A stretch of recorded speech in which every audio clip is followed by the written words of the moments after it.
Olá pessoal, tudo bem? Nós vamos começar o estudo de termoquímica. A termoquímica é o estudo da quantidade de calor liberado ou absorvido durante reações químicas. Então, por exemplo, você observa no fenômeno físico um fenômeno parecido. Por exemplo, se você sai de sólido para gás, você tem absorção de calor. Se você vem de gás para sólido, você tem liberação de calor.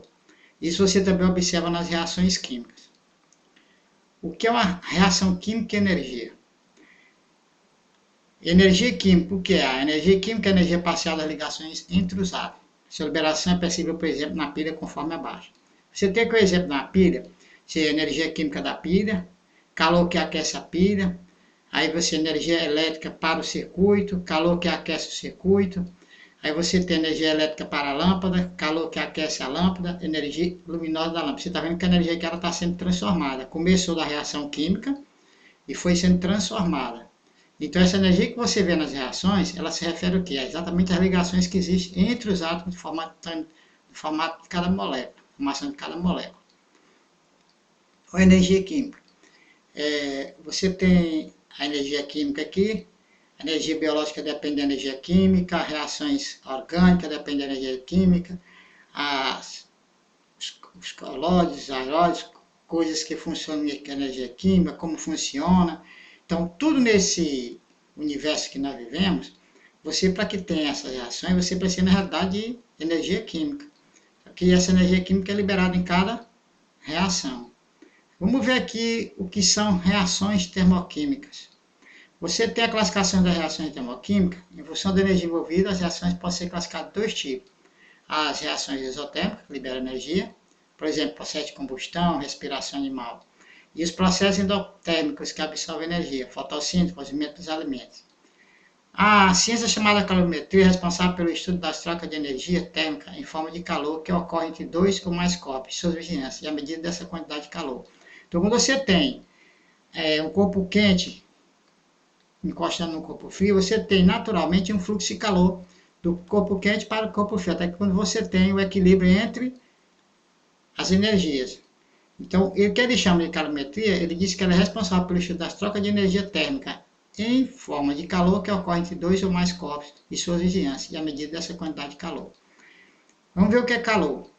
Calor é energia térmica em trânsito. Quando dois corpos estão em contato térmico, ocorre transferência de calor entre eles até que se estabeleça o equilíbrio térmico. O equilíbrio térmico, por sua vez, é a situação em que os dois corpos atingem a mesma temperatura. O calor sempre flui do corpo de maior temperatura para o corpo de menor temperatura. O corpo de maior temperatura, ele segue sempre para o corpo de menor temperatura até chegar ao equilíbrio. O que a gente chama de contato térmico? Qualquer meio existente de dois ou mais corpos que permita a transferência de calor entre eles por um dos seguintes processos. Pode ser pelo contato, pela convecção e pela indução. Por exemplo, no exemplo que está aqui, se você tem o meu aqui como sendo A, você está tendo por convecção. Tá certo? Mas também eu posso ter o calor por contato direto ou por indução. Vamos ver a medida da quantidade de calor. A medida da quantidade de calor pode ser feita em caloria ou joule. A caloria é a quantidade de calor necessária para levar de 14,5 graus Celsius para 15,5 graus Celsius a temperatura de 1 grama de água. Como é que se faz essa medida do calor? Como é que eu transformo? O calor se mede em joule ou em calorias. Para passar de joule para a caloria, você tem que multiplicar joule, seria caloria para joule, na verdade, de joule para caloria, você multiplica o joule por 0,24. E para fazer o contrário, você vai passar caloria para joule, você divide a caloria por 0,24. Lembrando que uma caloria é 4,18 joule. No Sistema Internacional de Unidade, a quantidade de calor é expressa em joule. 1 quilocaloria é 1000 calorias e 1 kJ é 1000 joule. A quantidade de calor é medida com mc∆T. Quem é o M? A quantidade de calor, M é a massa do corpo ou substância, C é o calor específico e ΔT é a variação de temperatura. Qual é o instrumento que se mede calor? O calorímetro é um instrumento que mede o calor absorvido ou liberado durante uma reação química. Aqui nós chamamos de exemplo um calorímetro que está ligado a um instrumento eletrônico, no caso um elemento digitalizado. Aí você tem a medida desse calor, que é perdido aqui na reação ou que é absorvido do meio dentro da reação. Isso aí chama-se calorímetro. Porque as reações liberam ou absorvem calor. A energia química, a energia interna. As substâncias possuem certa quantidade de energia armazenada, denominada energia química ou energia interna. Essa energia é proveniente de suas ligações químicas e das forças de atração e de repulsão entre os átomos que a compõem. Em função da energia interna de reagente e produto, a reação pode ocorrer segundo duas formas distintas. A energia do reagente é menor que a dos produtos. Neste caso, os reagentes terão que ganhar energia para se transformar em produtos. Olha o detalhe. A energia dos reagentes é menor do que a dos produtos. Nesse caso, os reagentes ganham energia para se transformar em produto. A energia dos reagentes é maior do que a dos produtos. Nesse caso, os reagentes terão de liberar energia para se transformar em produto. Reações químicas que absorvem energia são chamadas de endotérmicas, e as que liberam energia são chamadas de exotérmicas. Então está aqui um esquema onde eu mostro nitidamente a reação exotérmica liberando calor e a endotérmica absorvendo calor. O que a gente chama de entalpia? Porque na realidade o que a gente faz? Não vai medir calor, vai medir entalpia. O que foi definido entalpia como o quê? No sistema aberto, as moléculas realizam a pressão constante e para determinada temperatura um trabalho de expansão. Então aqui, ó, você tem um trabalho de expansão. Então aqui está a molécula e as moléculas que estão aqui dentro vão agir contra a força externa, que é a força exatamente a força da camada atmosférica. Esse trabalho é chamado de trabalho externo. Esse trabalho é negativo porque está em sentido contrário à força gravitacional. A convenção, trabalho positivo, força interna e força externa estão no mesmo sentido. No caso aqui, ó, se a força está para dentro, ela teria que também estar para dentro aqui, ó. O trabalho teria que ser para baixo. E por convenção, o trabalho negativo, a força interna e a força externa estão em sentidos opostos. Esse exemplo aqui, se eu fizer com que as moléculas ajam empurrando de baixo para cima esse êmbolo, eu estaria agindo contra a força da atmosfera, da camada atmosférica. Então você tem, por convenção, um trabalho negativo. Esse trabalho ele é dado por ΔN, RT. O saldo entre a energia interna e o trabalho realizado à pressão constante denomina-se entalpia. Certo? Então o saldo, você tem aqui o trabalho realizado e energia externa. O saldo que dá aqui, ele chama a pressão constante, ele chama de entalpia. Então, o saldo entre a energia interna e o trabalho realizado, a pressão constante, denomina-se entalpia. A entalpia, palavra grega, entalpen, que significa, aqui, aquecer, se refere ao calor absorvido liberado à pressão constante. E é igual à energia interna em uma função de... É igual à energia interna, porque é uma função de estado. Então, se é uma função de estado, só me interessa o quê? O estado inicial e o estado final. Então, ΔH é a entalpia final menos a entalpia inicial, ou seja, o calor, a pressão constante. Então, você tem um sistema aqui, tá certo? Se ele absorve calor do meio, o sistema, você disse que ele tem um ΔH maior que zero. Ou seja, a variação de entalpia é positiva, porque a entalpia final é maior do que a inicial. Agora, se eu tenho um calor que é retirado do sistema, calor liberado, a entalpia final, a variação de entalpia vai ser negativa, ou seja, o sistema está tendo um processo que é exotérmico. Isso significa o quê? Que a entalpia final é menor do que a inicial. Para uma reação química temos o ΔH, a variação de entalpia é igual a H do produto menos H dos reagentes, ou seja, a entalpia do produto menos a entalpia dos reagentes. Gráfico de entalpia para reações exotérmicas e endotérmicas, ou endotérmicas e exotérmicas. O que acontece aqui numa reação exotérmica? Você tem aqui a entalpia, está lá em cima, a entalpia dos reagentes, e lá no produto você tem a entalpia lá embaixo. Esse aqui é o caminho da reação. Se você fizer H dos produtos menos H dos reagentes, se a entalpia do produto menos a entalpia dos reagentes, isso aqui vai dar um ΔH negativo. Aqui você tem o caminho da reação quando é a reação endotérmica. Ela recebe calor, a entalpia vai lá para cima. Se você fizer H produtos menos H dos reagentes, você vai ter a entalpia, a variação de entalpia positiva. Quais são os fatores que influem nas entalpias das reações? Você tem a influência das quantidades de reagente de produtos. Então, a quantidade de calor liberado e absorvido em uma reação depende, em primeiro lugar, das quantidades de reagente de produto que participam da reação.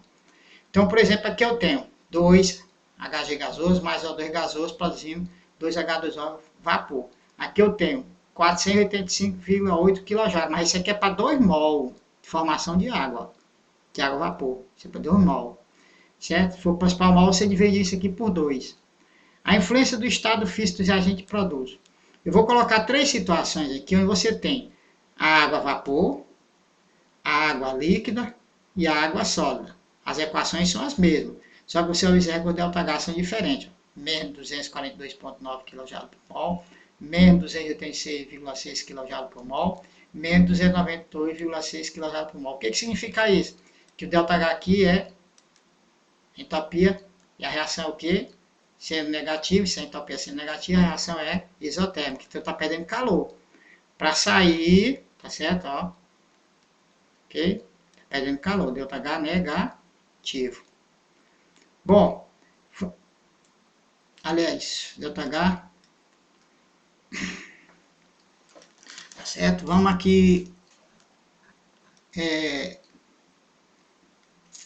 realizações são exotérmicas. Vamos ver aqui a influência do estado alotrópico. Vocês sabem que existe o oxigênio, por exemplo, existe oxigênio, existe ozônio. Mas no caso aqui eu estou falando de grafite e diamante. Você observa que o ΔH aqui da formação do CO2 vindo de origem da formação de uma reação com grafite é menos 393,1 kJ por mol. E vindo do carbono diamante é menos 395,0 kJ por mol. Aí, por que dá diferença? Esse aqui ser menor do que esse? Porque esse aqui ele tem maior quantidade na natureza, ele é mais estável do que o diamante. O diamante está em menor quantidade. Tá certo? Vamos aqui para a influência da diluição e dissolução. Alguma dissolução libera energia, outras absorvem energia.